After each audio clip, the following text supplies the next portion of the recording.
a pris fin parce que il a violé la même cour, la cour constitutionnelle qui lui a donné cette légalité. En violant cette cour, il a mis un terme à sa légalité. Moi, Henri Magie, depuis ce jour-là, j'ai invoqué l'article 64. Ok, Henri. Ma publication dans l'agneau, s'il te plaît, Yoka. Ma publication dans l'agneau, Sokobanda jour, je signe toujours l'article 64. L'article 64. L'article 64. L'article 64. Eye ememeli biso bakadi mabakazadi mamotomoni na l'élection. Je l'ai dit, l'article 64, Chilombo ne passera pas. J'ai cru que le peuple congolais allait me suivre, en particulier le peuple quinois. Vous alliez vous soulever, vous énerver, dire que Tshisekedi a violé la loi. J'ai pris les risques seul. J'ai failli mourir seul. Vous étiez pas là. Bokimi, Nathalie Boé, na Monique na Ruchuru, ba Congolais mo bazawana ba boyi makamboana. Na ye ko sangana ba Congolais wana poto boya Chilombo. Tout ce que Chilombo pose comme acte pour nanga est nul et non avenu parce que les institutions qui sont en place, je ne les reconnais pas. Merci, s'il te plaît. Actuel, nanga bosali cop nabino. Tambo Monique, Félix Alekeli no mayele. Bozo bandela soli kambumoko. J'ai déjà répondu à ça. J'ai répondu. Kobete la copie il y a combien la copie en 2018 té. Kobete la ngote na poser question et comme un débat bino mi balé. Je viens de répondre à cette préoccupation. S'il te plaît. S'il te plaît. S'il te plaît. Merci beaucoup. Alors, Nalinga qui juste, Nazala qui connaît camarade. Merci, on est ensemble. Merci beaucoup. Merci beaucoup, Ndeko. C'est depuis le territoire, nous sommes besoin et ça y a ta banzela et tongue école, hôpital, ba recette nyonso, au bino besoin dans le territoire conquis. Qu'est-ce que vous en faites? Question nanga ya suka, on a lingana tuna yangwana question nanga suka. Au lobby AFC eza alliance ya ba groupe ebele. On voyait souvent Willy Ngoma au devant de la scène. Mais depuis Bokomi na mambo ya AFC, on ne voit plus Willy Ngoma au devant de la scène. Qu'est-ce qui se passe par rapport à Willy Ngoma sur le plan, na devant de la scène sur le plan communicationnel? Sous question d'angam sous ça. Pourquoi na minute oyo bozo choisir mingi koya na TikTok? Parce que les réseaux sociaux sont belés. Na Twitter, moi je suis très actif na Twitter. Na Twitter, na mon page na bino AFCND publié na bino. Mais comme on a bino personnellement comme atana ba panel pour na koloba tout ça, pourquoi boyer uniquement na Twitter? Pourquoi vous avez choix à Twitter et il y a TikTok par rapport à les réseaux sociaux nyonso? Et puis pourquoi bino kaka? La question est là, non, à comprendre na choix na. Pourquoi bino ba oyo bouta Kinshasa? Nde bino no boza au devant de la scène sur le plan communicationnel alors que boza pe na ba touti rwandais soit disant ba touti congolais pe na kati baza au devant te pour la communication. Na silisi boro kitana bino nga. Papigen, ça la demande aux Nani sera Nani, pardon, à répondre, va poser la question Bela. A poser à Kiti, Nazo bandana oya suka. Pourquoi bino ba kinois kaka bat bozo devant de la scène? Tangelanga, ta kitate pardon. Atangelanga ba kinois oya yebi na FC au bazo devant de la scène. Ndeko batu bazé belé. A toutes les questions, il y a une question, et bandeliti souka. A poser belé, à oiseau embrouillé, bon poser des questions, à répondre bino, bon kitito matsabatu belé. S'il te plaît, Nego Noble. A toutes ces questions, on a tout, à regarder tout dans côté, soka zalaki na bosolo, na ni mamoiseau loba. Y a on a bandi ko tout na ye. Atangilanga ba kombo ya ba kinois, o ya yebi qui sont devant de la scène. Bozo ne sait pas répondre à ma question wana. So qui a zate attendre komoro na nini wana ame ko répondre pour question na nga wana za réponse na ye. Atangila nga combien ba kombo ba kinois o ya yebi qui sont devant de la scène. Bon, ngai za tour na nga lobate mais loko za a besoin de réponse. Ngai penser na nga boye. Alinga lobake pourquoi ba touti rwandais o ba touti congolais Question na ye, papa, s'il te plaît. Yo retourne la question na tour na yo. Question na ye Zalaki. Pourquoi c'est toujours les Kinois qui sont au devant de la scène? Ba Wilingo Mabalungwa, Banani Balungwa. Yango na tuni après sanga combo, après sanga ba combo, ya ba Kinois au bazo début au début de la scène. Après sanga combo, ya ba Kinois au bazo au devant de la scène. La peine à répondre, va me monter.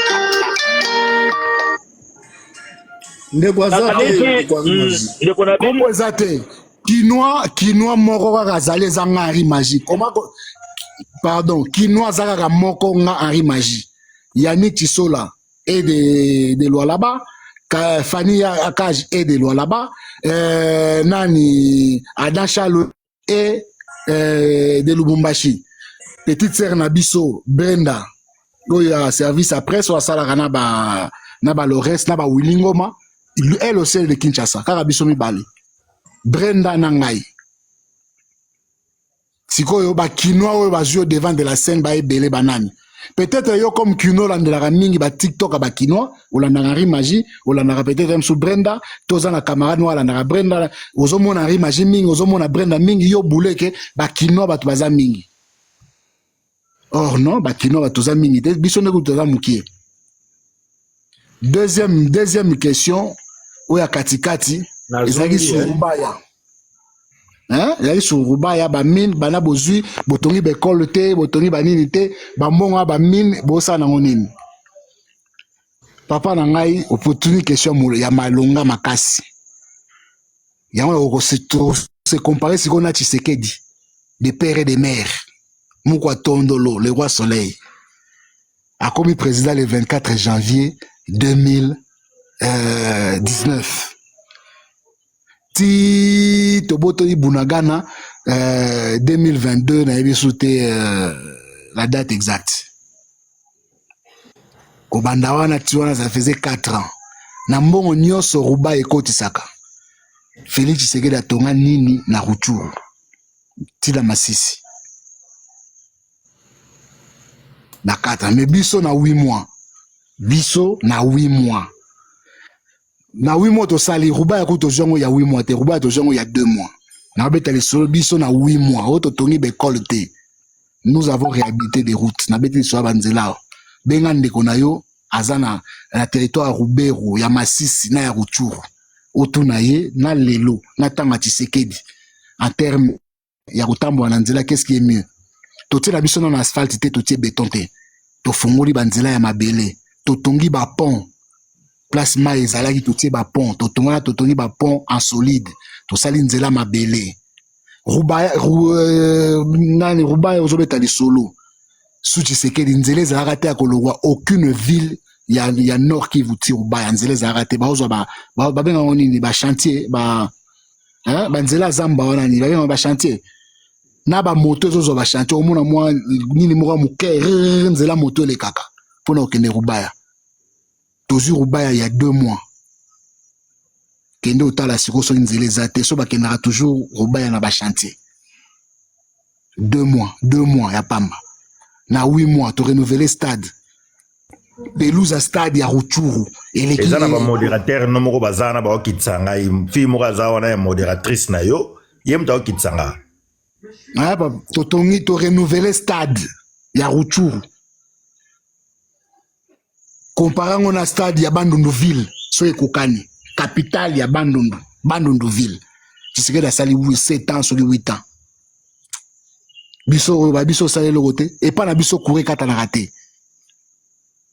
Ata 10 minutes courir ke na raté, pampa et kata na raté, mai ke na raté. Territoire Ruchuru mobimba to côté si ba mai na place ba mai ezalaka te yaka lelo yaka na Ruchuru loba ke mukwa tomolo bati beton tilo mota so ba pinete yaka loba na Ruchuru ke nanga za Rwandais yaka loba na Ruchuru so ba pinete lelo ko comparer Ruchuru na Kinshasa te que ce soit en termes de célébrité Ruchuru cité Kiwanja bakomba kango chaque tongo bobenga bandeko na baza kuno tuna bango so bakomba kango te prince ezate me bakomba balabala salongo salamaka Biso to ba révolutionnaire. Chaque samedi, peuple mutasala ranzela. Cantonnage manuel, na salongo. Nous le faisons. Basoda na biso balala ranzala te. Yebisa ya otuna. Basoda na biso balala ranzala te. Et puis question ezo répondre bato nyonso bozoka mbongo wapi? Bosala po bosoma manduki, po bosala bani eutaka na Rwanda. Oazo beta bosala ni boliaka mbongo rubaya. Boye bosa harmoniser na boyeba to sala nini? Est-ce tozoka mbongo na Rwanda, tozoka mbongo biso moko. Le Congo est riche. Tu serais d'aïba Rambon et le Congo est pauvre. Biso chez nous, le pays est riche. Notre pays à nous est riche. Les services de santé, nous les avons rétablis. Bah, dispensaire rétabli. Qui s'est raté dans le dispensaire? Qui s'est raté dans le dispensaire?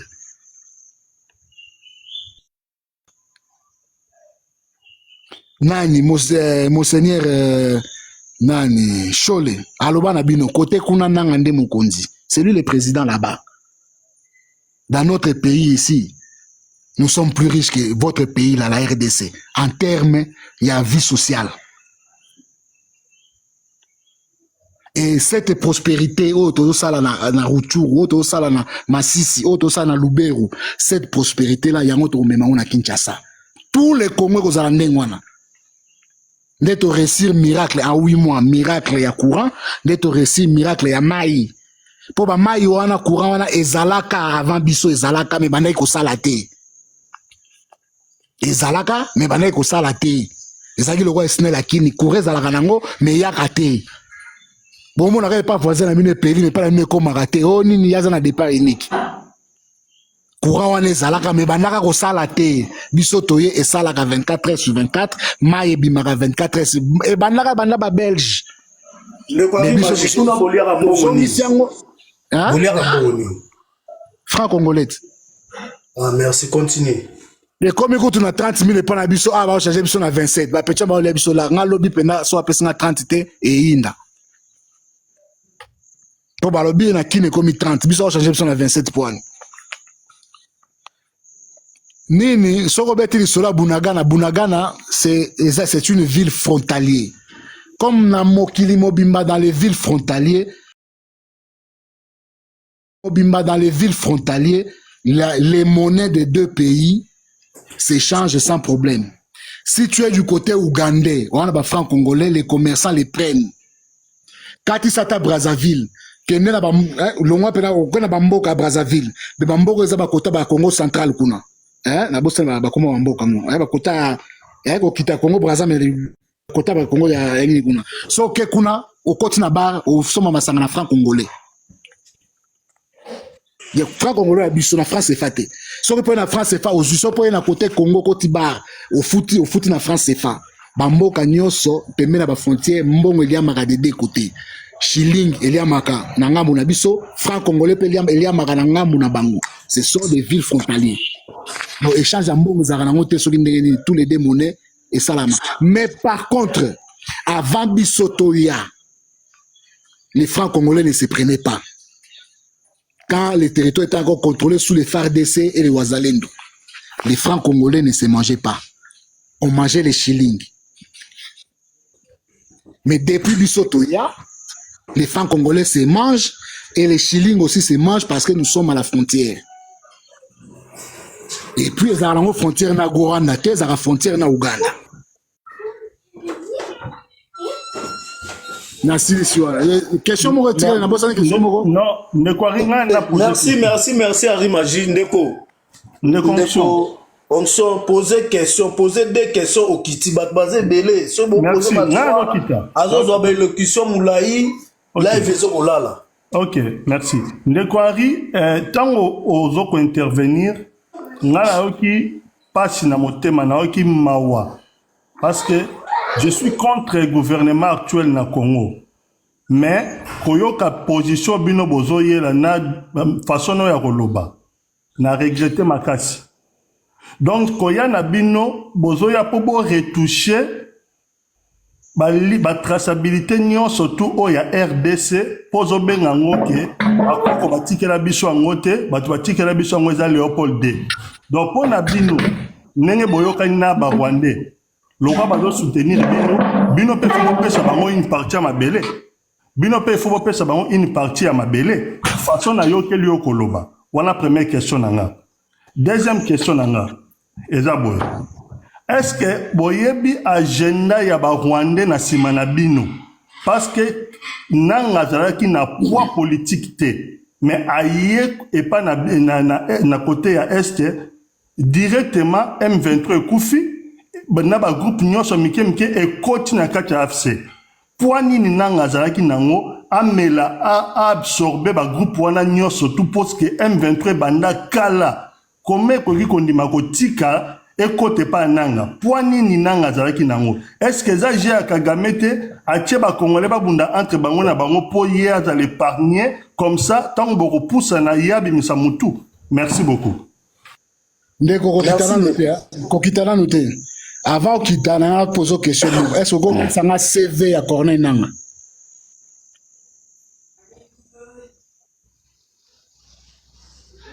ndeko onction azu appel bon on répondre to gagner temps. Non, question à la position je réponds toujours. Si on répond à TikTok. Réponse à Opé Sabatozali, avant de poser question là, qu'il y a un TCV à Nanga. Autant la peau, tu sais qu'il y a un poids politique, on est dans un poids politique. Qu'il y a un CV à Nanga, autant à CV à Tshisekedi, depuis il y a opposé question là. Donc question là, Yomora Omdogo za réponse. Ça là, moi, on appelle sur mon travail d'étude moko, tant à CV à Nanga.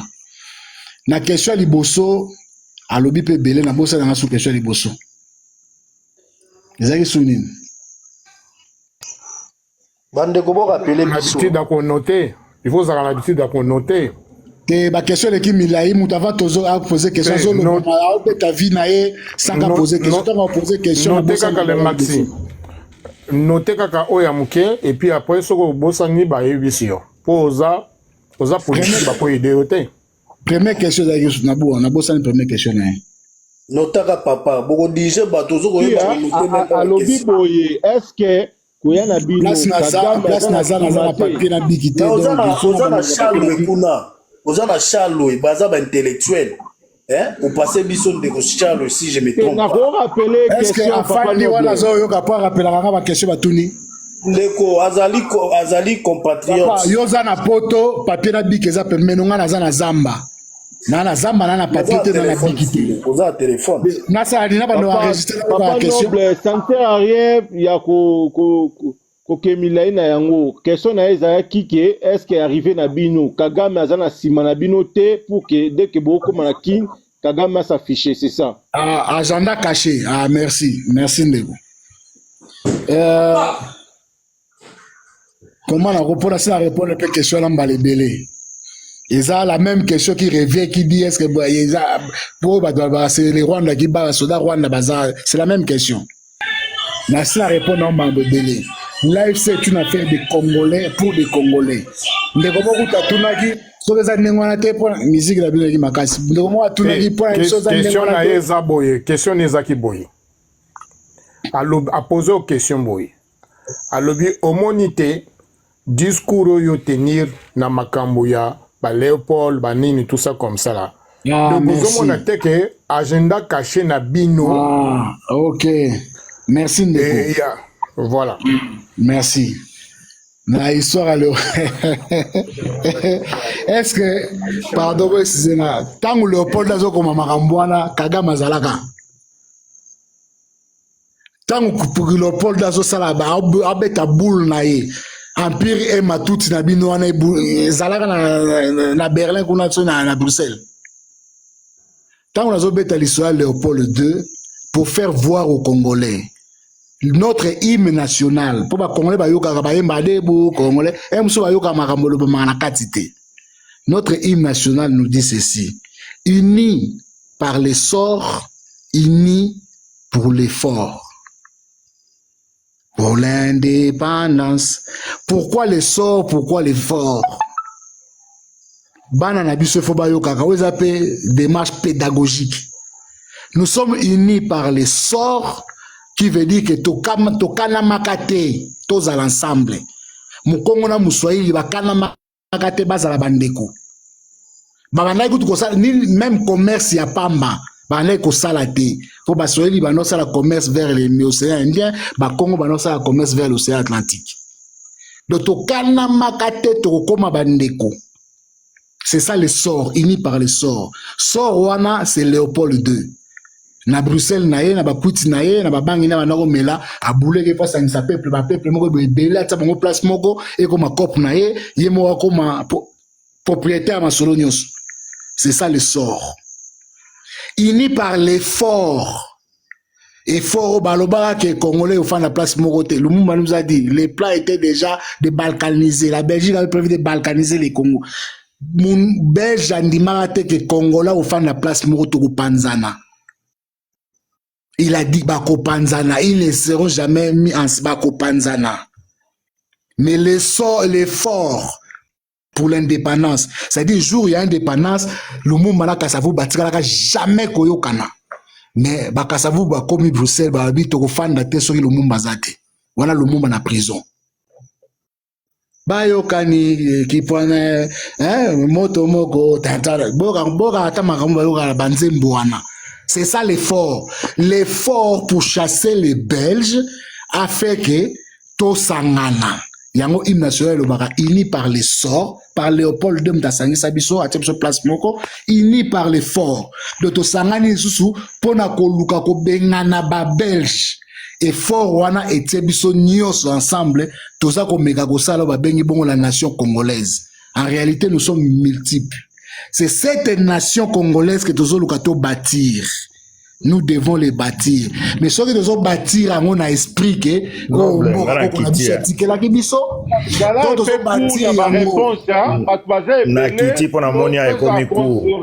C'est là. Mais il faut retourner la question pour la yebisayot. C'est que vous avez la carence information, l'ingos information, tous avez une information dans Bolingo, c'est un plus, tous avez une information, nyoso, au lingo, juger entre les deux, ce que kokani. C'est pas ça la question. Question à rendre moi là. Bon, Harry Magie, s'il vous plaît. Hein? Au moni, tous avez TikTok, basé belé. Vous avez une explication, milai. Na réponse à batu moko togoya ko risquer tout là. Oza la bref na ba question parce que na ba live depuis lobby oza ba réponse. Na ba réponse pardon. Ba to question à la live té yo kanga ndeko. Non noble. Pour réponse à la cour, il faut question à la cour. Quand la réponse déjà au bandi na sisi na golobate. Ezabo au président yo mo président réponse selon yo. Au président explication na yo. Après on poser question par rapport à Mamboloba, il n'a pas fait une explication pour démontrer qu'on merci. Yo kana on peut sa consigne. Bon. Bande ko bozo ko mata. Hein? Bon poser ma question courte. Oye ko permettre et puis à lobby batumsupe bazana se ba mata. Parce que ceux qui vous posent des questions à marche longue, à vous expliquer biso, nandenge azoko kosaka biso a makambu ya ba histoire à Léopold pour na couvrir ba banyamulenge. Toyebi ba chio. Alors, voilà ce que tozala débat ce que malobananga na luka ba contre vérité. Eh na lobby boy bandeko. Bon. Papa Alula opposé question. Oui. Au Kiti. Amiem sous les plus grandes familles fortunées à Congo.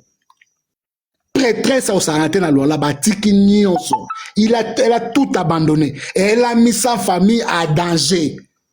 Pour qu'on famille commis Nino Bakangi, Nino au nouveau voyageur que les potes Bakangi, a tie vie na yena bana. Elle a mis en danger. Elle est venue à l'AFC. Et elle a tout abandonné. Tout abandonné. Aïe.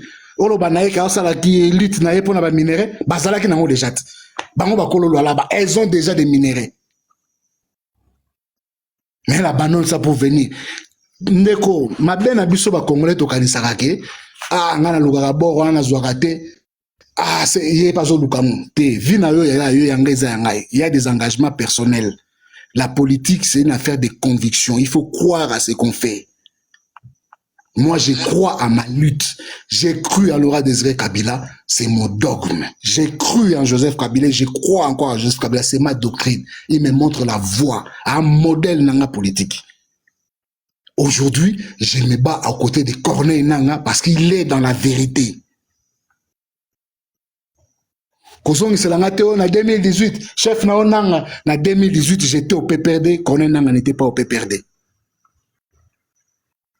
En 2018, j'ai contesté l'élection de Tshisekedi, j'ai fait la prison. Mais quand même, ils ont fait découvrir mon tour, ils ont fait cette connaissance que la place, il y a une zone d'ombre, histoire des Arabes, ils sont même important. Parce que Nazoyoka, depuis surtout bazo collaborer na Rwanda parce que ti nga natala M23 natali AFC namona ba congolais mais la plupart non ce sont les Rwandais ya on a vu que na yo meka yum toza kuna meka otengela biso ba kombo ya batunini oyo baza ba Rwandais oyo baza na kati ya AFC question na nga ya mwana merci ndeko ozotuna nga latanga kombo ya bato ba Rwandais na M23 oh bandelitis ko la zo bisa okay naza membre ya M23 te naza membre ya AFC et na AFC na armée na biso armée révolutionnaire congolais Rwandais azate toza ba congolais biso nyonso komo linga tanga kombo ba Rwandais alors kana zo ba Rwandais bazate. D'accord merci réponse ngana yo ga ngana parce que les autres ba trop parce que le biso ba congolais d'habitude to linga toujours pour attaquer l'Irak. Les Américains sont passés par le Koweït. Pour anéantir Kadhafi, il fallait au moins anéantir le Mali. La première question que je te pose, que ce soit l'AFC, que ce soit M23, quelle est votre base aérienne? Quel est le pays qui vous soutient officiellement? La deuxième question que je te pose, devant les 80 millions de Congolais, parce que sache qu'on est enregistré, est-ce que tu reconnais devant tout le monde que sur le génocide congolais depuis 1994, Kagame fait partie des initiateurs de ce génocide? Et pour chuter, tu nous as dit que depuis Bozu, Rouchou, Rouba, il y a tout là, Bozotonga, même si Banzele a faltété, la réponse à Milaï, ils ont posé question kilométrique. Kagame est l'auteur du génocide congolais. 1. Deuxième question, quelle est votre base aérienne? 2. Troisième question, tu as dit que c'est maintenant avec l'AFC que vous avez réussi à faire les routes, tous les champs. Donc, toi qui es partisan de Kabila, donc tu es vraiment un chevronné de Kabila. Sous Kabila, vous aviez échoué de l'autre côté, que vous réussissez aujourd'hui avec l'AFC, mais quoi qu'est-ce qu'on fait? Merci beaucoup. Question Zalaraboui. Question ma BASNEL, courir banaro kendele sous-souté. Biso toye, to zone ici courant, to rétablir, ma place au courir zarate, to côté ici courant. To comme il y a territoire nyon, so dozo occupé, même ba village amiqué na case, ba na bois Singapour, na ba on a moins pour le moko, na moins prise. Pour nous recharger ma téléphone. Le courant est côté partout. Parce que effort wana to sale na Rouchou nde tozo kokanisa to sala mona Kinshasa grandeur nature à grande échelle. Pour Kinshasa, c'est une agglomération de plus de 25 millions de Congolais qui habitent. Deuxième, ma base arrière. Au lobby, rébellion, soyara, na base arrière. Si on a tout une question, moi, tu serais incapable de me donner la réponse. Il y a rébellion, yoyebi, et ça na base arrière. Autant que États-Unis a attaqué l'Irak. Est-ce que ça a rébellion? Autant que qui a, l'OTAN, tant attaqué Libye. Est-ce que ça a rébellion? Na Kinshasa, bozana ba Mobondo. Base arrière na bango mboganine. Mais Mobondo bazana rébellion, c'est un conflit ethnique. Ça n'a rien à voir. Tout le monde a pas sur le conflit ethnique. Lorsque rébellion à propos kabaka bazo ba ville tende konangai. Bazo ba ville té, le gouvernement le contrôle. Pour la ni ndeko ta la noblesse. Moto toza la rabatu ko noble. Toza la rabatu. Olingi ko dédouaner gouvernement pour nini. Les gens sont à l'insécurité. Il n'a pas le contrôle de l'administration. Il n'a pas le contrôle du territoire. Il n'a pas le contrôle des citoyens qui sont dedans. Il est incapable de sécuriser. Ça s'appelle quoi? Il a perdu les attributs de l'État. sur les territoires où Mobondo se trouve, Tshisekedi n'a pas les attributs de l'État. Parce qu'il ne peut pas sécuriser la population qui est dedans. Parce qu'il ne peut pas envoyer ses militaires là-bas. Parce que ceux qui sont dans le territoire de Mobondo, va condamner le ganga, va condamner Ginga. Atson na kima ke pas Mobondo, son na yeba ki Mobondo moko, na kime pas Mobondo. Il aurait en incapacité d'exécuter son jugement. Nous n'en avons pas besoin parce que nous détenons un territoire qui est plus grand que le Gabon, un territoire qui est plus grand que Bénin, un territoire qui est plus grand que Togo. Vous voyez que toi ça base arrière na Togo, toi le territoire mounene koleka Togo, toi nous ça la base arrière na Togo. Donc pour vous, vous avez la base arrière. Réponse au PC de Kodje, de Kodje aux Anassi. Noble, noble. Omoni bande kona biso surtout bande kona yo y a pas d'arrêt parce que nous sommes dans un pays tiers. Aujourd'hui, on a que le gouvernement en place a cédé les territoires et les trucs dans un autre pays ou dans une autre sphère. C'est ça qu'on appelle la balkanisation. Dans la tête de Tshisekedi et de ses pères, les Congos déjà balkanisés. Parce que ceux qui sont lingi yango, nous avons un territoire, nous avons une population. Nous avons une population de millions d'habitants. Nous avons une population, nous avons un territoire immensément riche, surtout en matière agricole. Nous pouvons faire et nous avons une armée forte, plus forte que celui de la RDC. Ah. Nous avons un président plus fort et plus intelligent que celui de la RDC. Nous avons les collaborateurs du président plus forts et plus intelligents que celui de la RDC. Mais si on veut être un pays, si on veut être un pays, par exemple, Yoka, Yoza plus fort. Oza incapable à répondre à biso sur base arrière. Merci beaucoup de comprendre et tout ça. Incapable et ça te concerne aussi toi. Ceux qui tolingi lelo, tous à un pays, nous serons un pays. Parce que nous avons un territoire dont on a besoin de base arrière, parce que nous possédons un territoire. Nous n'avons pas besoin de base arrière. Nous avons une population. Nous avons une énorme population, surtout celle des jeunes. Donc nous n'avons pas besoin de Rwandais. Il faut que nous n'avons pas besoin de Rwandais. Parce que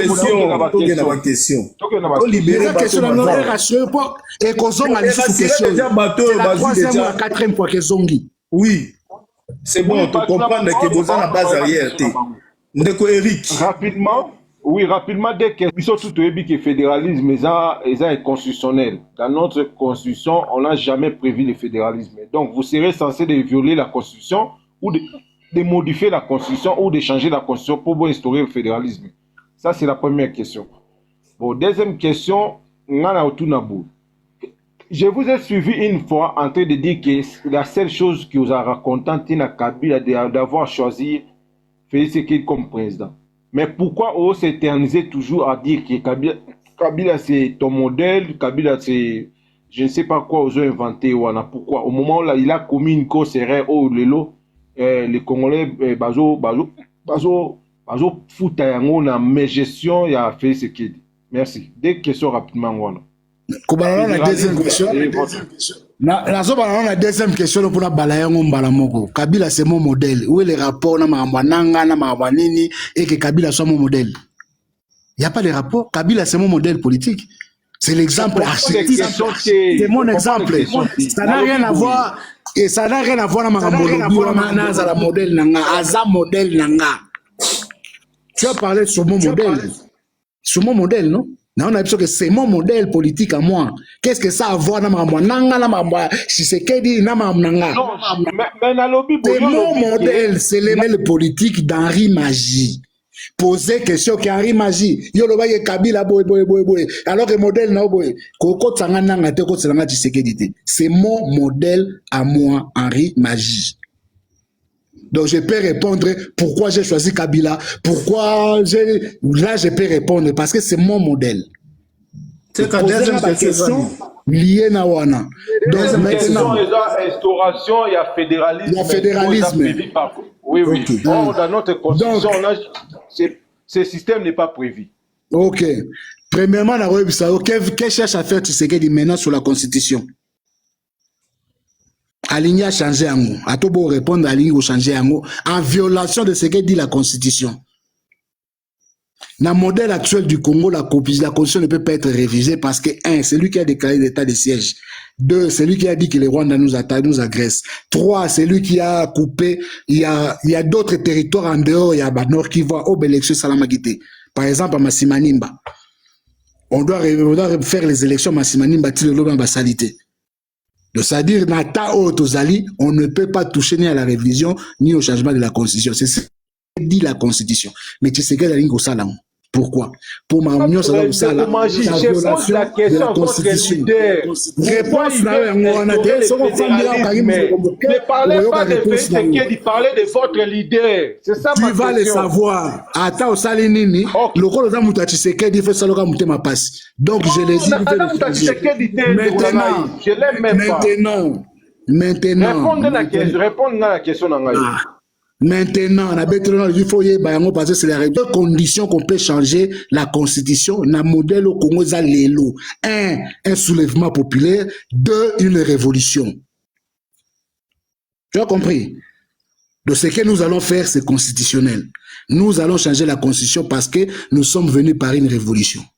Si vous qui êtes à Kinshasa, vous soulevez vos Bengani Tshisekedi Nanini, vous avez fait ce qu'on appelle le soulèvement populaire. Bino peut au changer la Constitution.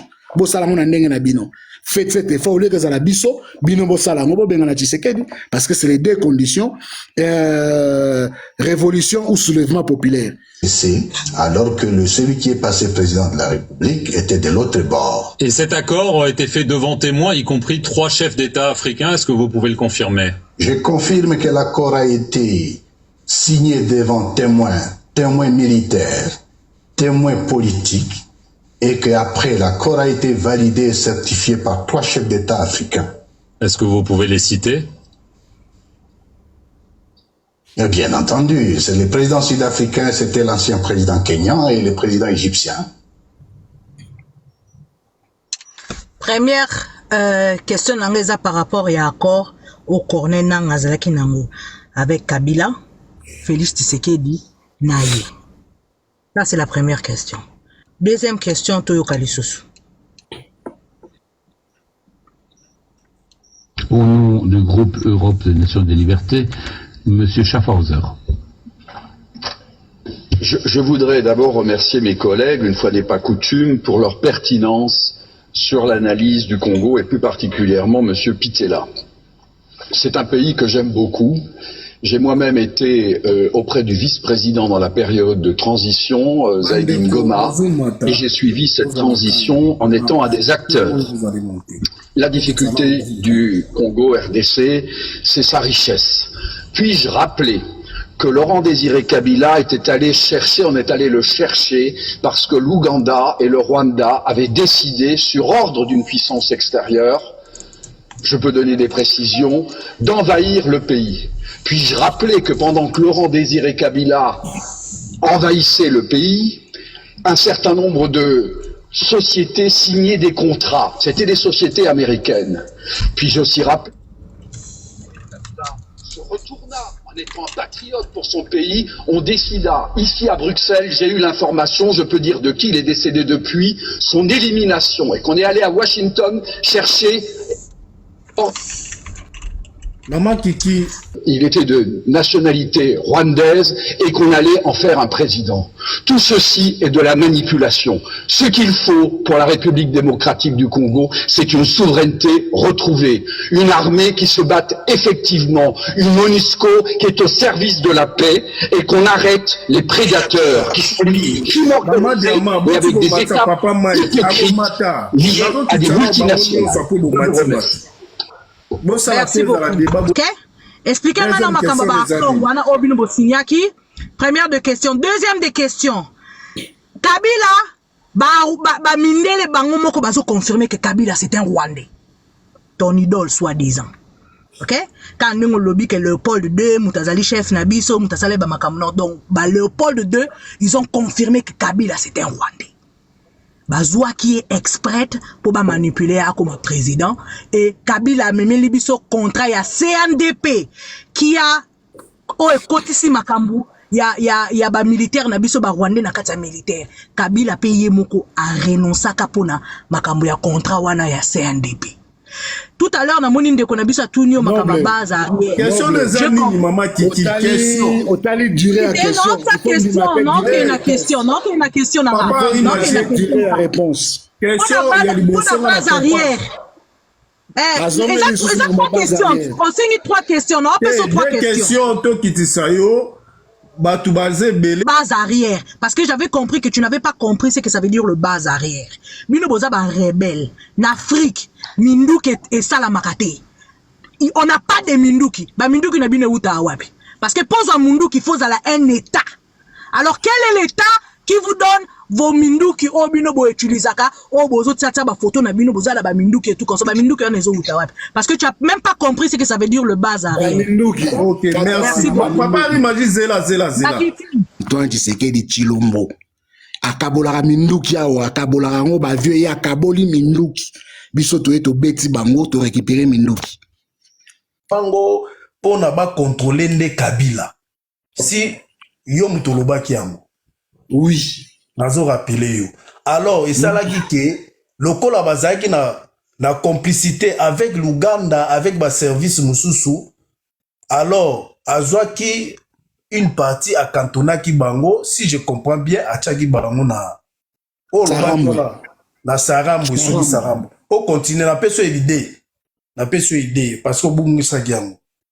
Donc au résumé dans ba officier nyonso ya officier nyonso M23 bazaka na makala na ndolo a liberaka bango. Ba soda nyonso bazaki na maka a liberaka bango. Ba o bazaki démobiliser a mobilisaka bango. Apesaka bango armes et munitions. Tango makamanga sana Kabila s'est retiré na ye, aboyi ko défendre le FCC cash a libérer nini on a basali union sacrée, Kabila a discuté te ba soda ba se révolter te, c'est que dans le base on a besoin ya M23 te. Ndalinga qui a désarmé bango. Atindi ba nini ba no désarmé ba ke kuna ba bundi ba M23 ba gagner guerre. Balandi bango ti ba kimi na Bunagana, balandi ba na Bunagana ba kibi, c'est comme ça que Bunagana a été pris. Banda wana le M23 était une armée forte. Mais pour répartir, pour rebondir, parce que comme ça, c'est que Belé, tu es au Koutana, tu es au Sala, tu es au Sala, AFC, base armée na bango, zali base Ari Maji, Tozwandeko, qui était marié sa femme. Voilà, moi Mindezi, qui était le président de la délégation, il était Hutu, sa femme était Tutsi. Ils étaient tous les deux des Hutus. Chef coutumier de la RDC, Yem après président de délégation, chef coutumier, Nyonso, la table ronde. Là, c'est pour ton truc, il y a table ronde. Première question, qui mouton en euro soutenir Joseph Kabila, Bounoussé M23. Les circonstances ont changé.